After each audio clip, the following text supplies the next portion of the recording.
Hello friends, आप सभी का स्वागत है एक बार फिर से आपके फेवरेट चैनल दी एक्सपर्टीज में।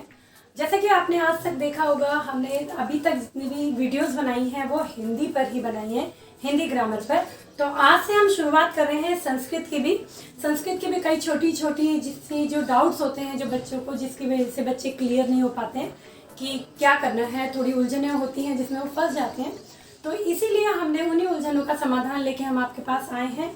आज से हम स्टार्ट करेंगे संस्कृत की भी वीडियो, तो जिसमें आज सबसे पहला हमारा टॉपिक है लिंग। आज हम इस वीडियो में समझेंगे लिंग कितने होते हैं, लिंग की पहचान कैसे करेंगे और लिंग का प्रयोग कैसे करेंगे। फ्रेंड्स, आपने पढ़ा है हिंदी में लिंग पढ़े हैं। नॉर्मली हिंदी में हम लिंग पढ़ते हैं। लिंग हिंदी में होते हैं दो, स्त्रीलिंग पुल्लिंग, बस इससे ज्यादा हमने नहीं पढ़ा। लेकिन जब हम संस्कृत विषय में आते हैं तो वहां लिंग दो ना होकर तीन हो जाते हैं, जिसमें सबसे पहला होता है आपका पुल्लिंग, स्त्रीलिंग और थर्ड है आपका नपुंसकलिंग। अभी कुछ नया आया। अब ये नपुंसकलिंग क्या है? बच्चों के जब फर्स्ट टाइम बच्चे संस्कृत पढ़ते हैं तो समझ ही नहीं आता। कई बार बच्चे सोचते हैं जब बच्चों को फर्स्ट टाइम लिंग पढ़ाए जाए संस्कृत में तो वो क्या करते हैं, हिंदी में भी 3 लिंग लिख देते हैं आंसर्स में, कभी टेस्ट में, और कभी क्या कर देते हैं संस्कृत में भी 2 लिंग लिख देते हैं। लेकिन प्लीज ध्यान रखिएगा, हिंदी में 2 लिंग होते हैं, स्त्रीलिंग और पुल्लिंग, और संस्कृत में आपका 1 लिंग और बढ़ जाता है, नपुंसकलिंग।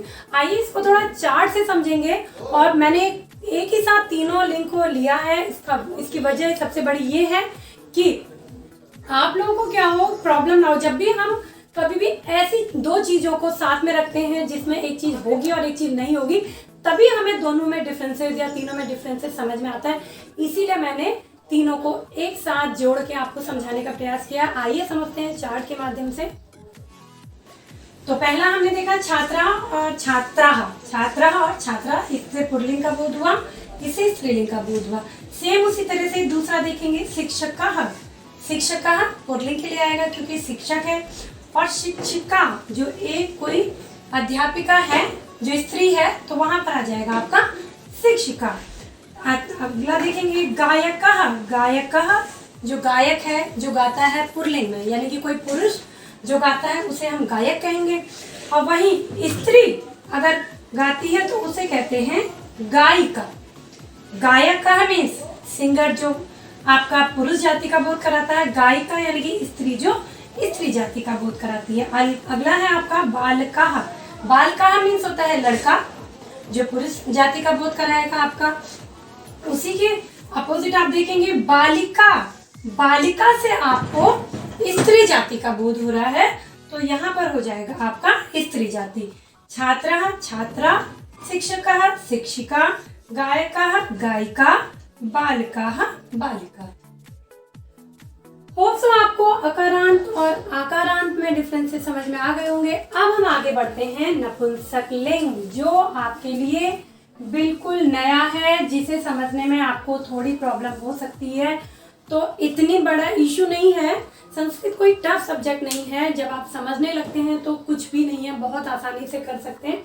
अब देखिए, इसमें अ का पहचान है, इसमें आ की पहचान है। वो किस लिए बताया गया है? क्योंकि हमको जैसे कि छात्रा लिखा है, अब आपको लगेगा छात्रा लिखा है तो छात्रा तो लड़की को भी बोलते हैं, लड़के को भी बोलते हैं, तो आपको एकदम से माइंड में आएगा नहीं अ नहीं लगा है, या कि आ का डंडा नहीं लगा है इसलिए ये पुल्लिंग है, यहाँ आ का डंडा लगा है इसलिए स्त्रीलिंग। अच्छा, जब शब्द ना ही स्त्रीलिंग में होते हैं और ना ही पुल्लिंग में, तो वही आपके कहलाते हैं नपुंसकलिंग। नपुंसकलिंग में कभी कभी लिंग निर्धारित नहीं होता, कभी कभी वचन निर्धारित नहीं होता, तो वही होते हैं आपके नपुंसकलिंग। आइए इसे भी समझेंगे, जैसे कि पुस्तक, पुस्तकम। हाँ, इसकी एक पहचान और होती है, इसमें आप में लास्ट में अ का साउंड आएगा, इसमें आ आएगा और इसमें माँ आएगा। हमेशा नपुंसकलिंग शब्दों में माँ आएगा। पुस्तकम किताब, फलम फल, कमलम फूल, पत्रम पत्ता, पत्ता वाला पत्रम है, यहाँ पे लेटर वाला पत्ता नहीं है। तो ये हो गए आपके नपुंसकलिंग, ना ये स्त्री जाति के हैं ना ये पुरुष जाति के हैं। हिंदी में तो अगर हम यहाँ पे देखते तो पुस्तक को पुरुष जाति का बना दिया जाता, फल को भी पुरुष जाति का बना दिया जाता, इन सबको मतलब पुरुष जाति का बना दिया जाता। लेकिन संस्कृत में क्या होता है, जिसमें आराम से आपको बोध हो रहा है तो वही आपके स्त्रीलिंग पुल्लिंग में आएंगे। जिसका बोध आप नहीं कर पा रहे हो तो वहां पर आ जाएगा आपका नपुंसकलिंग। और एक बात हमेशा ध्यान रखिएगा, ये जो मैंने आपको ऊपर रूल बताए, ये आपका अ, आ, ये वाला आ और माँ जो लास्ट में लगे हैं, ये सिर्फ एक वचन में काम आता है। लेकिन अभी इतना तो ध्यान होगा, जिसके आपको एक वचन बनाने आएंगे उसके आपको द्विवचन या बहुवचन भी बनाने आ जाएंगे। तो यह थी आपकी लिंग की पहचान। हमारी इस वीडियो में आपने समझा लिंग के बारे में। संस्कृत में 3 लिंग होते हैं, उसकी कैसे पहचान होती है, पुरुष लिंग, स्त्रीलिंग और आपका नपुंसकलिंग। नेक्स्ट वीडियो आपकी बनाई जाएगी वचन में।